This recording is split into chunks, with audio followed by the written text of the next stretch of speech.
Greetings, Boikie, Greetings, Khubeka. ma'am. Yes, Yes, we're yes, excited to do the second edition of our Art Tank Competition Consultation Series. This is your second engagement. Last year in November at Constitution Hill, you were the yes, winner of our Art yes, Tank ma'am. competition, Mm-hmm. using your form of public speaking to show the world that words truly are uh, empowering. Words are tools for defining reality, and that Yes, this was your art form, and that with those words, you plan to empower not just yourself, but your school and ultimately your entire community. And our judges for the Art Tank competition, Mama Ade Olomo and our sister Ari Squires. They selected yes. you, Boyke. And so each month, as you know, leading towards this year's conference in November, we will do a consultation with you as well as send you a monthly stipend. You will receive that stipend today, not Okay. just for yourself, but also for For the your school. school. Could you say the Yes. name of your preparatory school again for us, Boyke? It's Phosphorus Comprehensive Secondary School.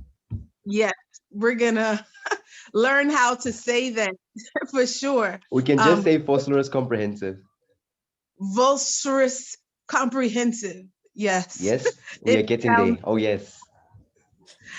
Before we begin, I just want to give you an opportunity to update us on all the great things you have been doing in the South African community to use that Okay. voice.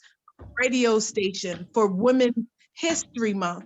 This is Women's Yes. History Month, and I know that you've done some incredible things. And then I want to give your instructor that brought you and your class to the school an opportunity to do the same thing, to talk about what's been happening with the students. And at the end of our consultation today with Miss Davisha L. Johnson, we hope that we can talk more with your instructor about how to also bring a monthly artistic presentation around creative communication to the school in addition to your monthly consultation. But I'll let you Mhm. speak, Wiki. Tell us about all the great Okay. things you're doing.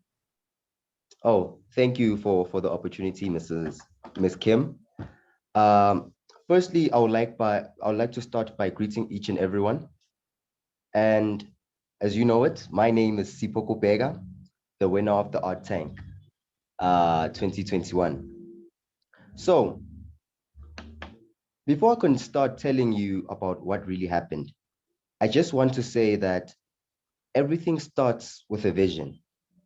And my vision was actually to see the school learners being in an environment where they can be comfortable and they can be able to receive the level of confidence that is needed in schools.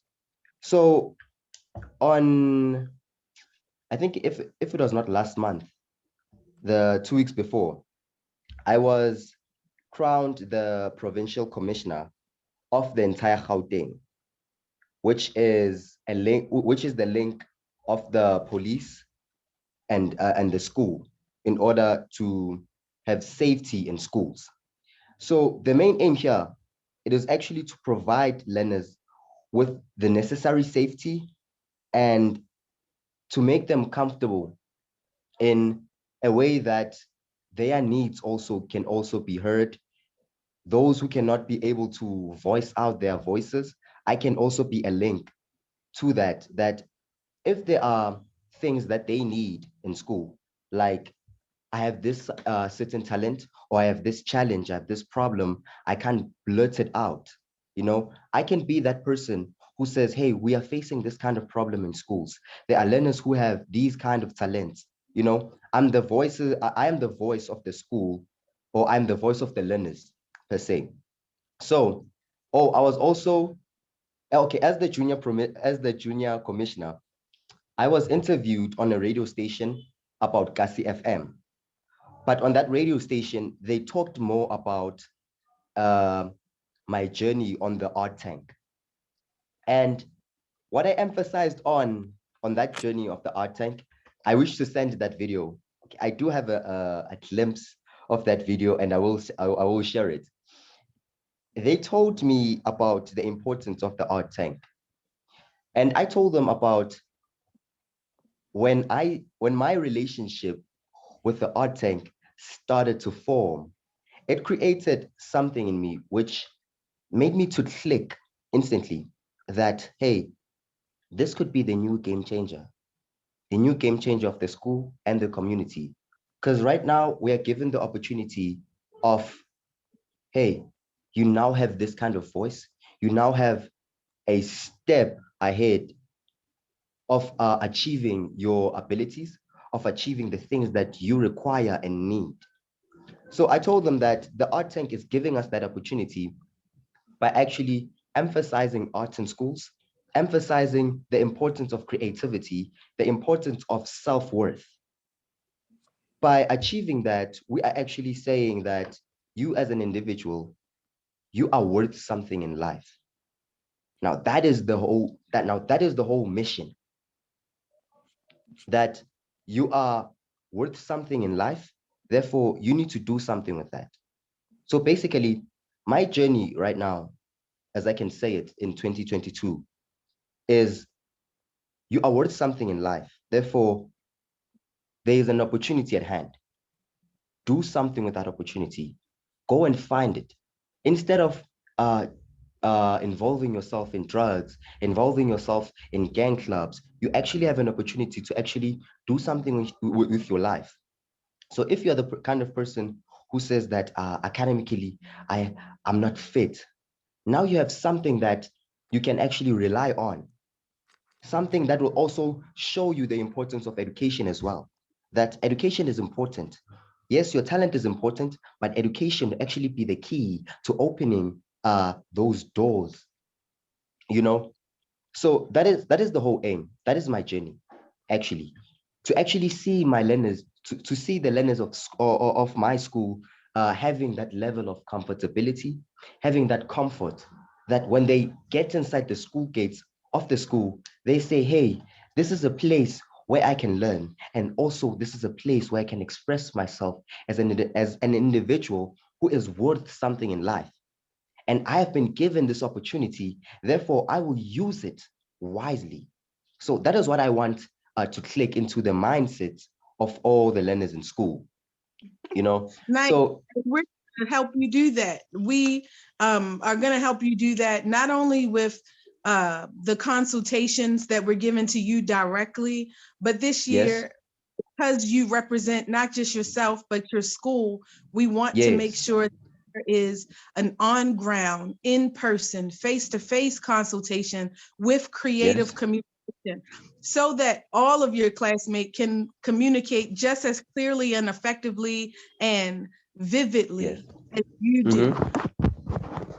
Important for us because art is a tool to help you. Story and narrative is the most important art form because it helps to create memory. It helps you to better understand the world around you, and memory is important. And so we're working on that. Today is the beginning of that. We're going to have that conversation with you and your professor. We're connected with many local artists on the ground that are willing to come in and talk about and demonstrate creative communication through the worldview of their diverse art forms, from performing artists to visual artists. Some of them work in architecture and engineering. All those things are considered art forms in the Teaching Artists Institute. We're excited that you are now a junior commissioner in your area for Gauteng.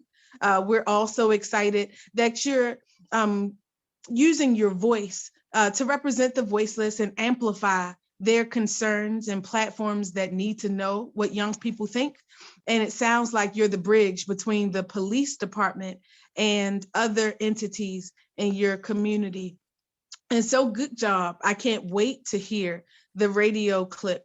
And I just want to reemphasize, even though you only receive 200 USD per month, 100 for your personal savings and investment goals, and 100 for your school directly from you. I just want to say that my first and current vehicle, my Toyota Corolla, that connects me to all the opportunities that I have from here to Ohio, to Detroit and North Carolina, Atlanta. I drive to those opportunities. It was only $2,500 for my vehicle. So if you literally save that money, you could do something impactful with it. Yes, you could take that $200 and your school could buy basic needs like data for your cell phone minutes or food to eat. But if you were focused, if what would happen if you saved that money for the course of this year, it could really do something impactful that could last long term. And so I just every month want to remind you to manage your small financial investment, because small, concerted, consistent effort is always more impactful than a one-time great thing. So be consistent, be focused on, and manage your financial resources wisely. At this time, I want to introduce our consultant for the month of March. First of all, in the world, March is seen as Women's History Month. We have International Women's Day. We also, in the global African worldview, we have Global African Women's Day on March 16th, established at the United Nations Commission on the Status of Women. In the US, we have Women's History Month, where we celebrate all the contributions of women from this area of the world. And we're very excited to have today Miss Davisha L. Johnson, a longtime advocate of global African women and women in general. She has her Women's Empowerment event. This is the 6th year, if I'm not mistaken, that she has acknowledged women in political spaces. She's a political advocate and consultant. She's a campaign management guru. She travels between Ghana, her new home, and the US, across the country to manage political campaigns. And her newest venture as an entrepreneur is working in the cannabinoid.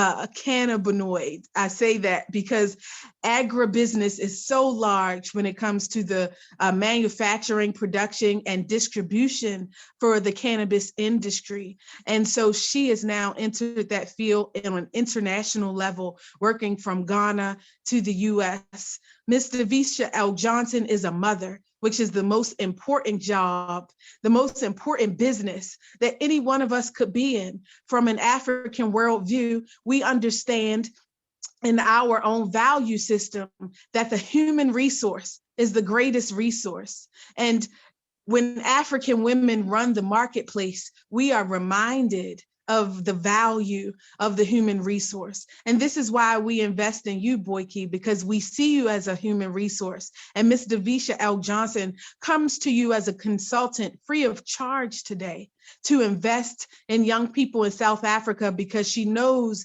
that when she invests in you, that it won't just affect Gauteng, where you are in Johannesburg, that one day your voice will be heard internationally, and we're going to make sure of that. Miss Davisha L. Johnson. Thank you. Can you hear me? Well, thank you for the introduction. That was amazing. I really appreciate it, Miss Kim. I want to thank everyone that's on this call this morning, those of you that will be watching later, the students at school. I want to thank you as well. I just want to start out this morning talking about the image behind me.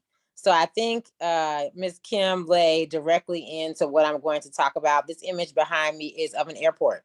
So I want you to think about the opportunities that getting on a plane, seeing different parts of the world, and understanding how your voice can carry. Even if you don't get on a plane, you don't go to an airport, your voice can carry just as those are carried across the world when we go and get on a flight and go from, like Miss Kim said, I now live in Ghana. I now have traveled all the way across the ocean back to the United States in Ohio to run a political campaign. So what we talk about for the most part is when you're utilizing messaging in a campaign, in a brand, in a business, and from what Ms. Kim has told me, you have used your words as well to win the Art Pitch Tank competition. It's important to think about the impact that those words have on the world. Because just because we're having a conversation here with you and I, we are in the technology age. So this conversation is also being recorded. It will be played on your school's website, and thus it will travel. It will travel just as we physically travel from one place to the other. Your words will then travel and they will stick with people for a long time. So I want to give you a reference point for another young lady that also uses her words, and her name is Amanda Gorman. Excuse me. So Amanda Gorman was the first or the youngest poet to speak at a presidential inauguration.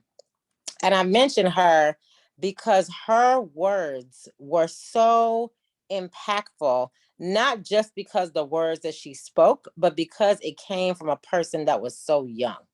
And I want you, Boikie, to think about that. And as you grow older, as you get out of school, to think about the fact that your words, as young as you are, may sometimes be more impactful than you think. But as adults, we listen to you and the way that you speak, and it impacts us and affects us in a different type of way because it's coming from a young person.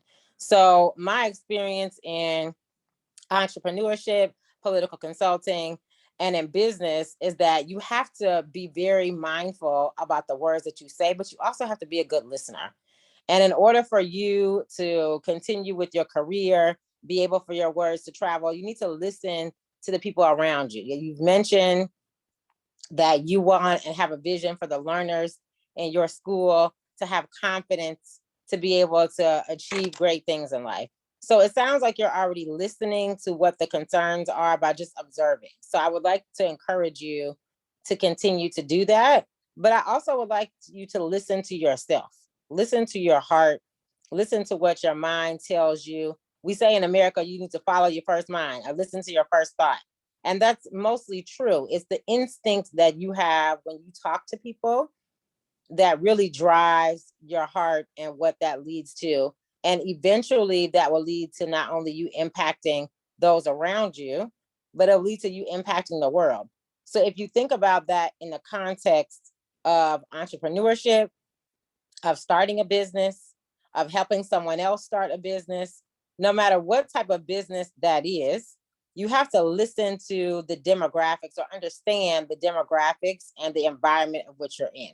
You don't want to go into a farming community and try and sell them something that's not farming equipment and try to sell them ice or try to sell them something that they're not going to need. So your words are the same concept. If you listen to the audience of the demographic that you're trying to reach in your business or in your speech or in your activity or project, it will help you better form the words to impact them better or impact them more.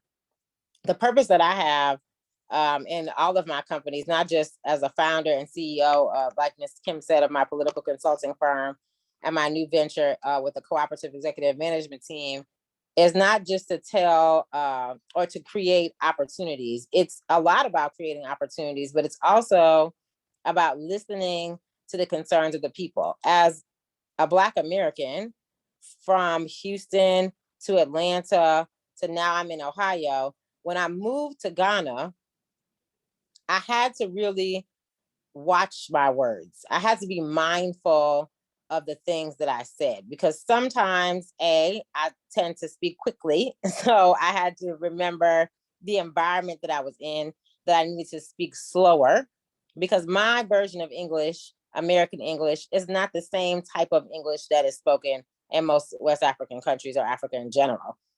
So I had to be mindful of that. But I also had to be mindful of the words that were spoken to me. So as I'm in conversation or conversing with other people, local people that are from Ghana, some have traveled outside of the United States or outside of Ghana. Some have traveled to the United States. Some have grown up in Europe and then moved back to Ghana. But I really just had to take the time to really listen to what people were telling me that they needed. So I have an idea in my mind as an entrepreneur that I'm excited and I'm going to go to Ghana and create these businesses and create these things because I think that that's what they need. But that's not the case.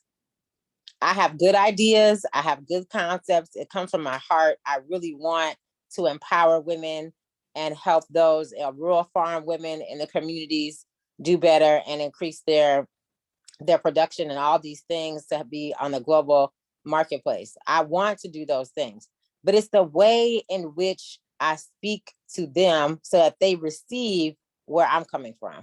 And that's in any business. So when you create your messaging, when you create your ideas around whatever business structure that you want to create, as a young entrepreneur, there's 3 things that you should think about. You should think about your audience and what they want to hear or how they will receive your message. You want to think about your environment. So what is the environment of which you're in? Is it in South Africa? Is it a global audience? Is it a regional audience? And then how, going back to number 1, how are the people in those areas going to receive it? So if it's in a global audience and you're trying to direct your message around your business or you starting a business, then you have to take a global world view of what that looks like. So your language needs to be adapted to that. So it's not hyper-focused, it's not hypersensitive, it's very broad, generalized terms that you would use to describe what you're trying to do.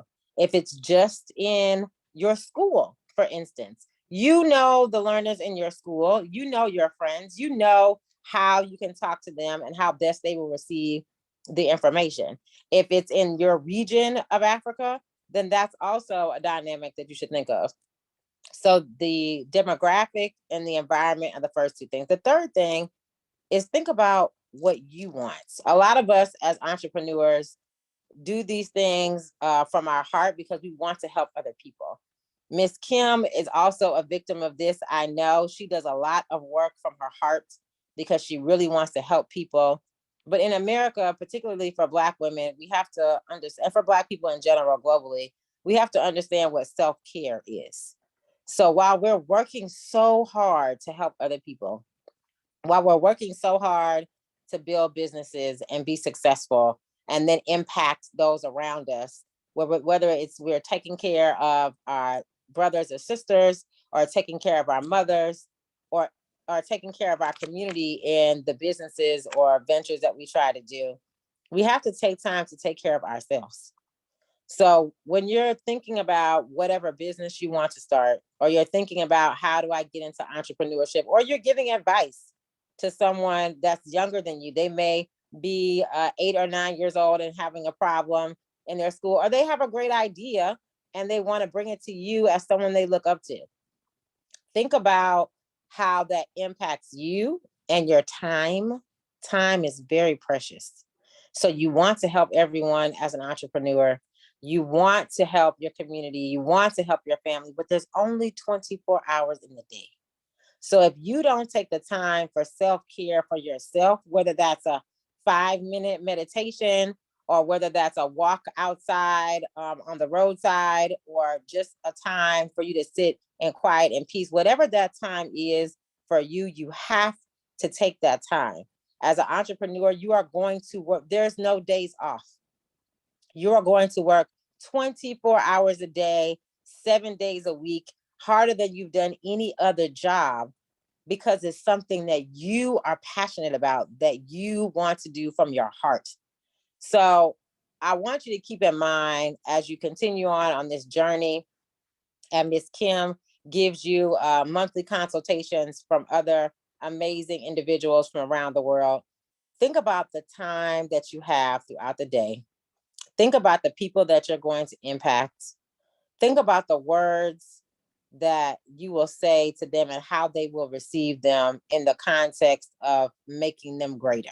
So my favorite saying is, now go be great. So this is translated in many languages and said in many ways, but that's the in closing what I want to leave you with. I want you to stay focused on what you want to do for others, but also what you need to do for yourself in order to be the best you can be in order to help others. So the 3 things are the demographics, the geography or environments, and then the self-care. So I want to thank Ms. Kim for giving me the opportunity to speak this morning. I want to thank Boikie for all of your efforts thus far in your education. And I hope that you will have more opportunities to be on these types of platforms, as well as when you get older or in the near future, you have an opportunity to get on more global stages, which I'm sure Ms. Kim will provide those opportunities for you.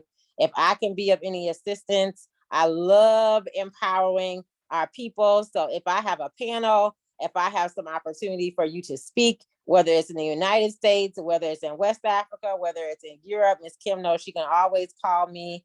And I am a 100% proponent a 100% advocate for young people. I have 4 children myself, and you are in that age range. So I will take you as my son and give you as much as I would my own children, because at the end of the day, we have to grow the legacies of our people globally. And I want to commend you for the work that you're doing. I want to encourage your professor, your teacher on here to continue to encourage you and students like you to continue to go be great. So I appreciate the opportunity. And if you have any questions, then I'm available to answer questions as well. Okay, go and be great. I know you have questions, so I'm just going to give an opportunity for you to ask questions from what she said. You heard demographics, self-care, the geography of communication and listening, what that looks like. So please ask Ms. Davisha questions while you have her. Time is the most valuable resource, and she has shared the most valuable resource that she has with you. I see your little young creative communicator in the background. Who's that jumping up and down, trying to get his 5 minutes of fame? Okay, we see him. That's my little brother. He also has his hand raised. So after you ask your questions, we're going to allow him to come in and also say a few words. And then we're going to go to your professor, Professor Ramalkana, so that if he has any questions or statements, he also has an opportunity to weigh in. No, I have just a quick question. Sister Davisha, thank you for your presentation. It was phenomenal, and I think that our brothers in South Africa have appreciated it. In terms of you exploring work in Africa, what was your motivation and for expanding your work into Africa? That's all I'll just ask, and I'll mute. Okay, so that was really simple for me. So it was basically the opportunity. So when in life in general, when someone's trying to stop you from doing something or not giving you the information, it's probably because there's something more to it. So me just being inquisitive as I am, I kept trying to figure out, why are Black people in America not advertised to go to Africa? What is it about Africa that is so bad that we just don't need to go there? They advertise for us to go to Jamaica. They advertise for us to go to Bahamas. Maybe it's the geography. Maybe it's just because it's closer. So my brain was telling me there's got to be something in Africa that they're trying to keep me from. So going there is when I caught it. This is where all the riches are. This is where the future is. That's why they don't want us to understand the power that is in Africa. That's why the images that we see on TV are not of anything good coming out of Africa. Because if they were, then everybody would flock to the continent, because that's where the opportunities are. So I just looked at, when you get pushback in life, if you have an idea, if you have something that you want to do, and you know from your heart that it's going to help people, then that's the key. If you know that it's going to help people and you're getting immediate pushback and you're getting immediate barriers and roadblocks from maybe most of the time people that you really admire or people that are close to you, people in your family are saying, why are you doing that? And you shouldn't do that. Think about why that is. Again, back to listening to what people are saying and taking that in to really think about it in yourself. Why is that happening? Ask questions and then go and see for yourself. So the motivation was because I was told not to do it, or I was told, why are you doing it? Or I was told it's not a good idea.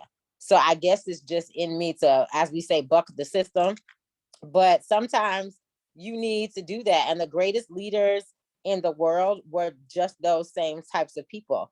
They went from their hearts. And even though they received so much resistance, they knew it was the right thing to do. And they knew it would help people. So they moved forward. So I hope that answers your question. Nice. All right, Boikie, I see you over there taking notes and jotting down. So I'm sure you have a lot of questions. Please. Oh, ma'am, okay. What I've heard now is that I need to find a motivation that drives me, okay?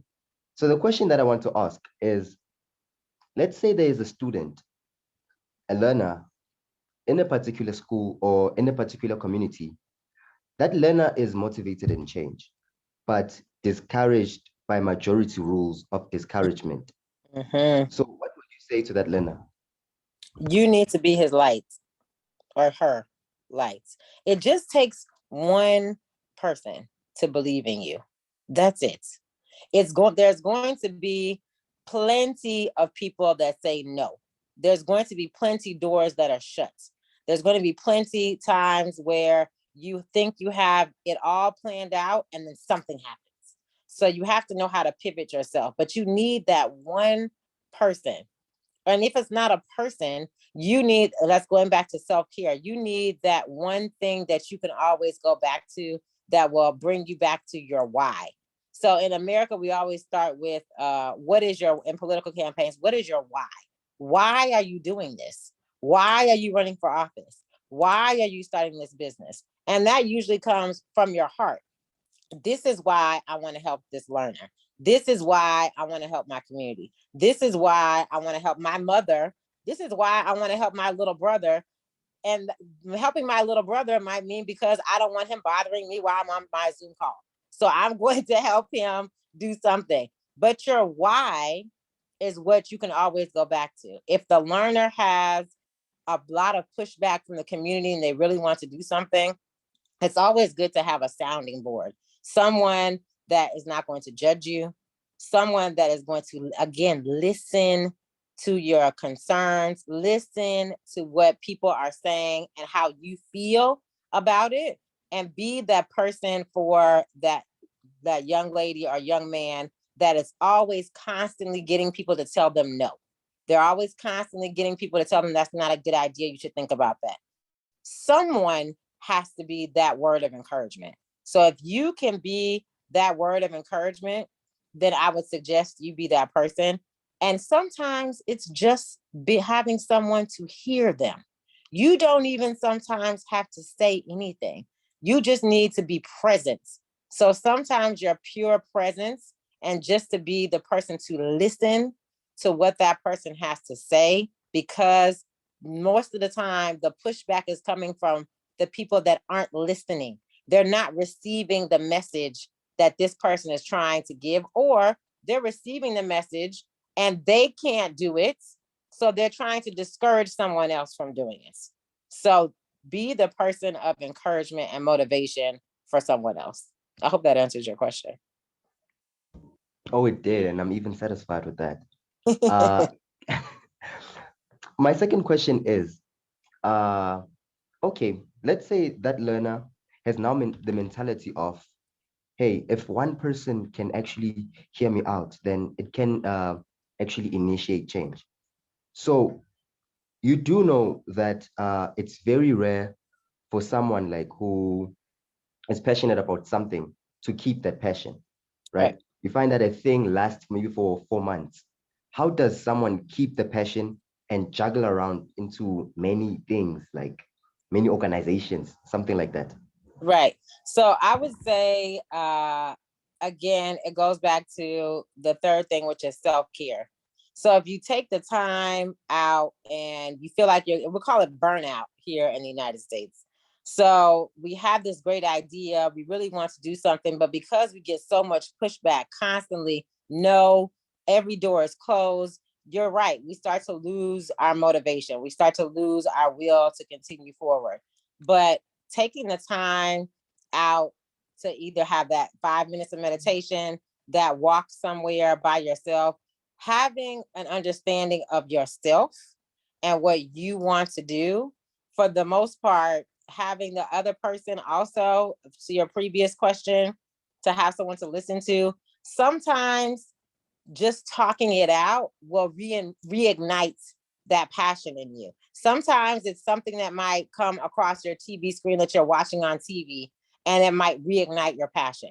Time management is huge, is a very, very important thing to think about when it comes to being able to continue to move forward, because there's going to be roadblocks.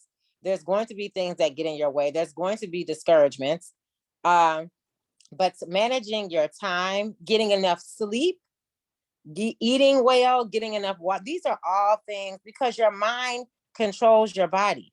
So if you're running around all the time trying to do all these things and you're getting all this pushback and you're getting discouraged, then your mind will start getting discouraged. Now you're having thoughts that aren't conducive to allowing you to continue on your journey. Now you might start having depression. Now you might start interacting with people differently because you're getting so much pushback. So to keep the drive, to keep the passion, to keep moving forward when things don't seem like they're going well, just remember that, as we say in America, everything happens for a reason. My key thing to hold on to, why I still have the drive and why I keep that passion, is because I believe, and I always say, the universe always provides. So if I'm in a situation where I don't have enough money to finish this project, or I don't have enough people, that I just keep going. And the universe will realign itself. If that is what my purpose is, and this is my purpose that God has put me on this earth to do, then all I have to do is keep going.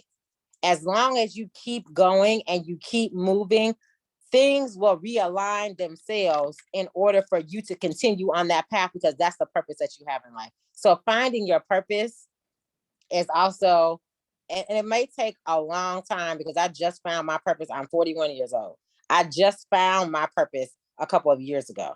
So don't think that this is going to happen immediately. And it may happen after you're older than me, or it may happen tomorrow. But finding your purpose is always going to continue to motivate you, to drive you to move forward.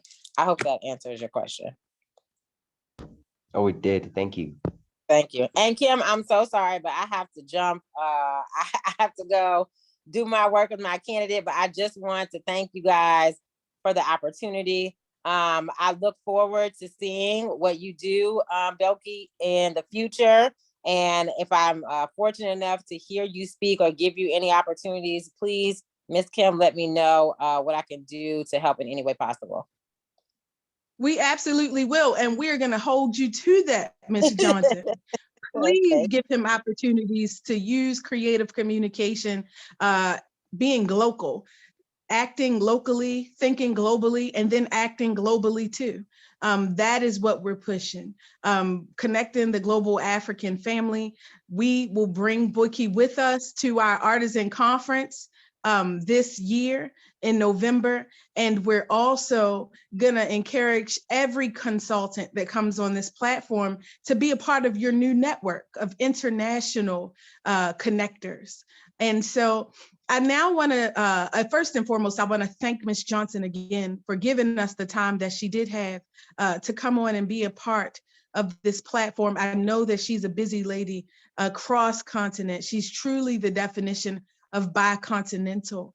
But now I want to talk with your instructor about ways that we can also impact the students at at the preparatory school, the Velocirus.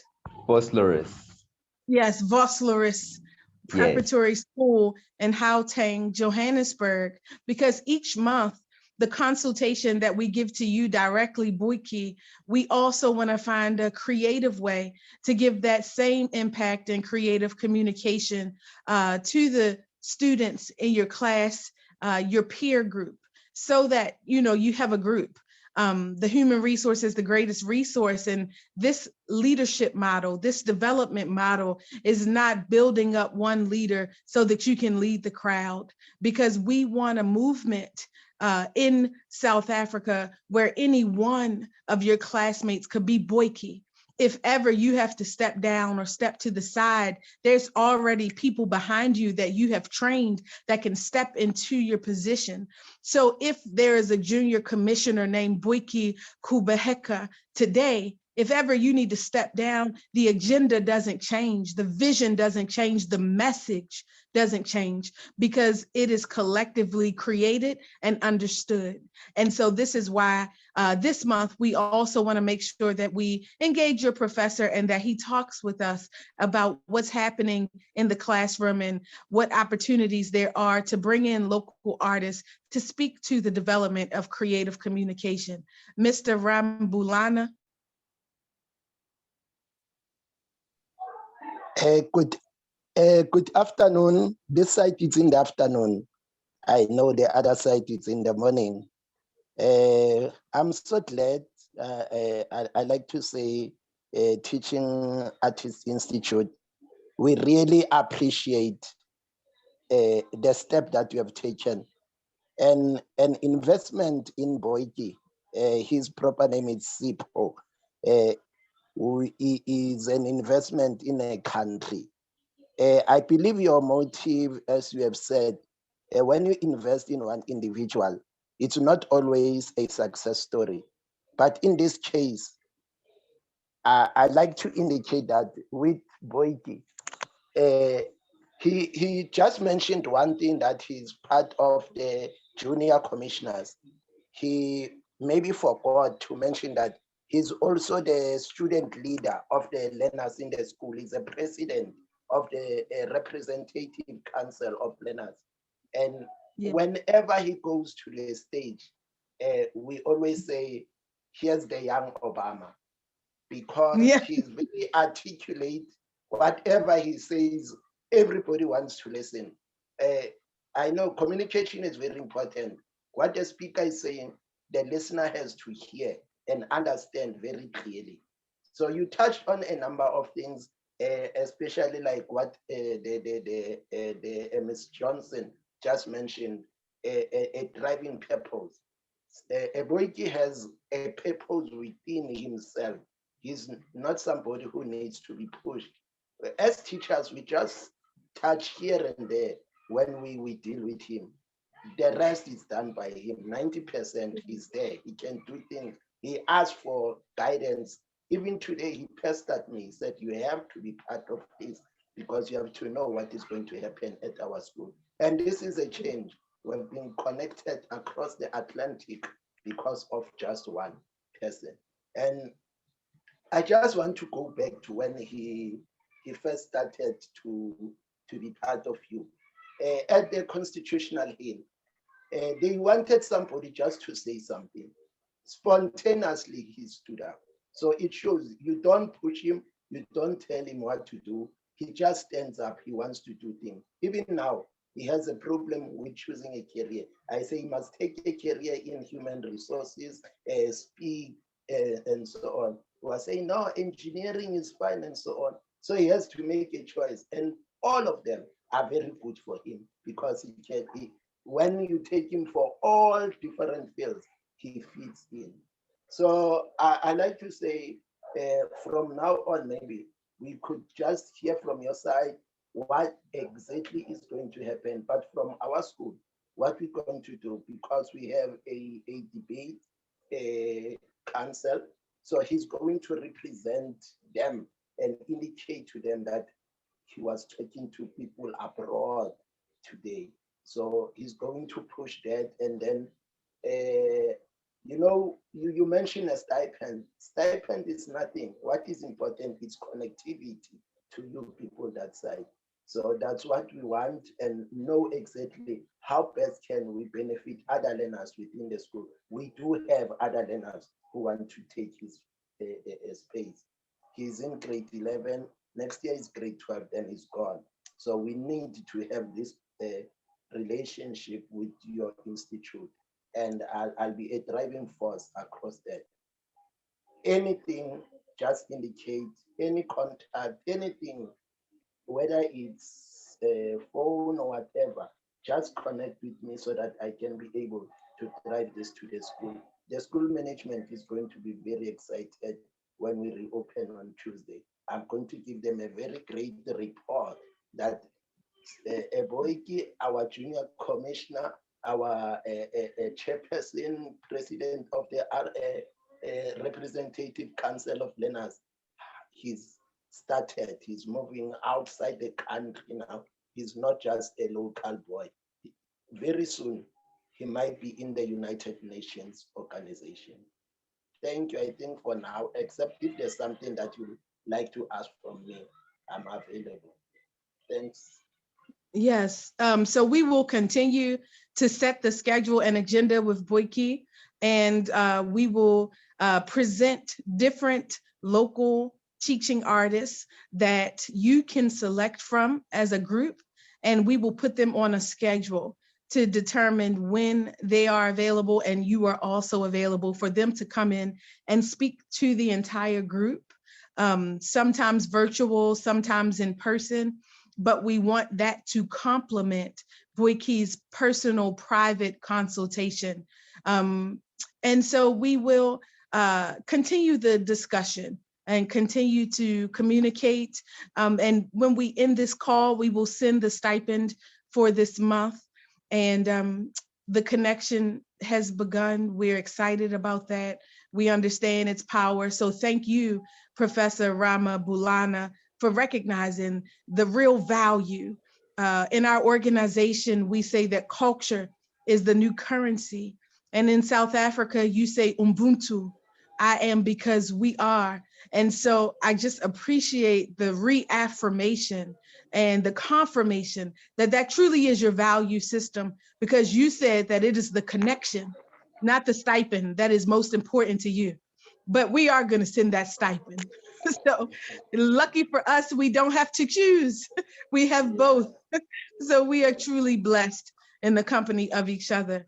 If you have no more questions, then we will see you next month, and we will send a recording of this consultation so that you can also share and promote in the outlets that you are a part of in South Africa, so that the information from Ms. Davisha L. Johnson can be shared with more than just Boikie. Thank you again, and we look forward to seeing you next month in April. Boikie has his hand up. Yes, Boikie. Oh, I just want to ask that if this is going to be broadcasted globally, right? So you find that there's going to be someone who's going to see this video, someone who wants to do what I do, actually, to actually be the voice of the people, maybe into the community, can be family, can be in schools.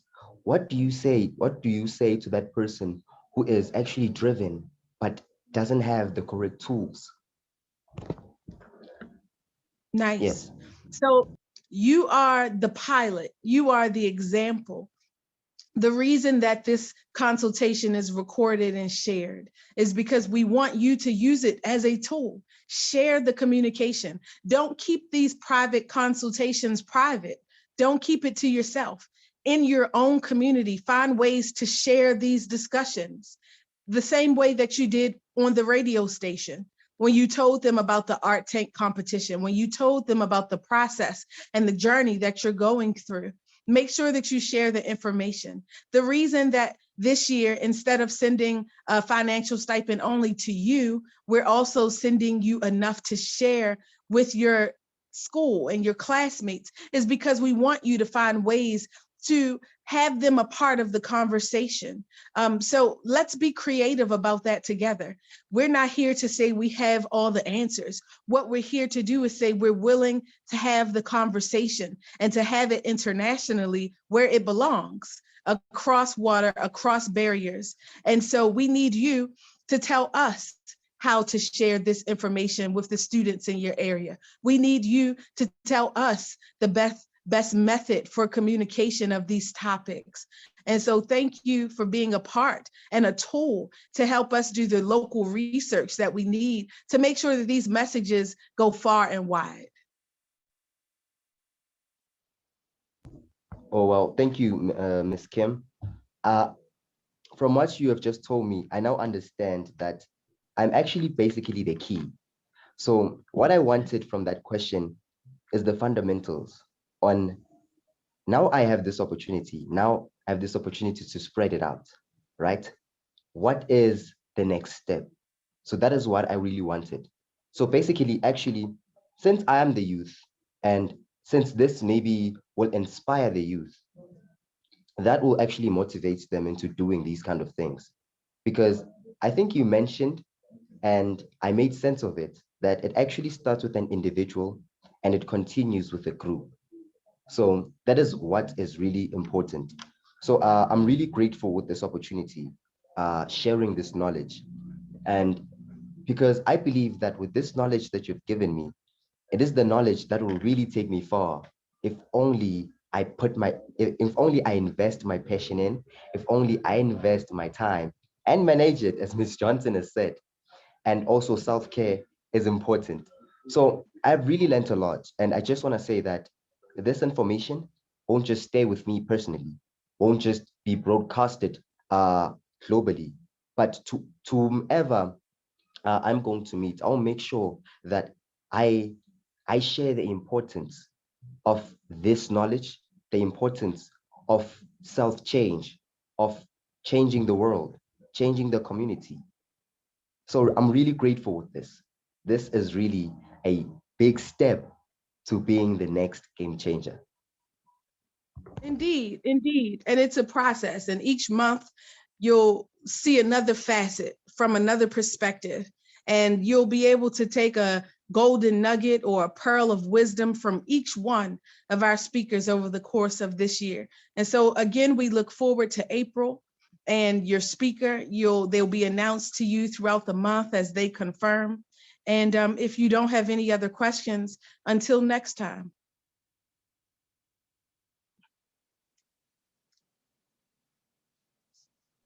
Until next time then.